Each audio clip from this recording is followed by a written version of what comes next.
Assalomu alaykum. Bugun sizlar bilan semizlikdan operatsiyasiz xalos bo'lishning 5 usulini ko'rib chiqamiz. Bu usulni o'zlashtirganlar 90% uy sharoitida semizlikdan qutulgan. Bu videoni oxirigacha ko'rish orqali siz klinikamizning istalgan vrachidan bepul konsultatsiya olish imkoniyatini yutib olishingiz mumkin. Men Ibragimov Ulug'bek Yakubovich, 17 yillik tajribaga ega oliy toifali xirurgman. Men o'z soham bo'yicha Turkiya, Ozarbayjon, Rossiya davlatlarida malaka oshirib kelganman. Shu kungacha 10 mingdan ortiq operatsiyalar bajarganman. Bulardan 3 mingga yaqini bariatrik operatsiya.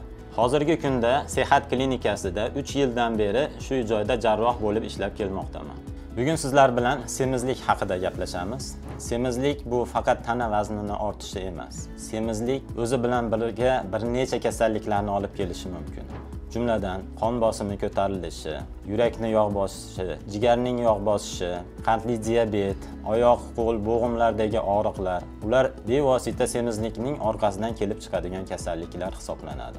Men bariatrik jarrohman. Men semizlarni operatsiya qilaman. Lekin o'z tajribamdan kelib chiqqan holatda sizlarga uy sharoitida qanday qilib semizlikdan xalos bo'lish mumkinligini 5 ta usulini ko'rsatib o'taman. Bu usullardan birinchisi ovqatlanish rejimi. Ovqatlanish rejimi shunday bo'lishi kerakki, asosan uglevod kam bo'lgan mahsulotlarni ko'proq iste'mol qilish kerak. Oqsil, vitaminga boy bo'lgan mahsulotlarni ko'proq iste'mol qilish kerak. Bularga masalan go'sht, baliq, tuxum mahsulotlari oqsilga boy. Ko'katlar, meva-chevalar kletchatkaga boy bo'lgan ovqatlar hisoblanadi.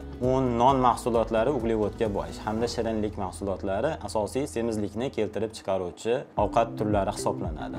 Ikkinchisi bu harakatning kamligi. Hamma ham sport zallariga chiqib jismoniy harakat qila olmasligi mumkin, yugura olmasligi mumkin. Sizlarga eng oddiy tavsiyamiz bir kunda 10-12 ming qadam yurish. Bu yurish orqali sizlar qon aylanishini yaxshilaydi hamda o'zingiz yegan energiyangizni sarflashga yordam beradi. Uchinchi semizlikning asosiy sabablaridan bittasi uyquni to'g'rilash kerak. Odam bir kunda 6 soatdan kam uxlasa, grelin gormoni ishlab chiqarish kuchayadi. Grelin gormoni bu ishtaha fermenti bo'lib, odamda kam uxlagan sari ishtahasi ochilib boradi, o'zi bilmagan holatda ko'p ovqat iste'mol qiladi. Natijada semirish kelib chiqadi. To'rtinchi sabablardan bittasi bu kortizol gormonining oshishi. Bu ko'proq stress holatlarida kelib chiqadi.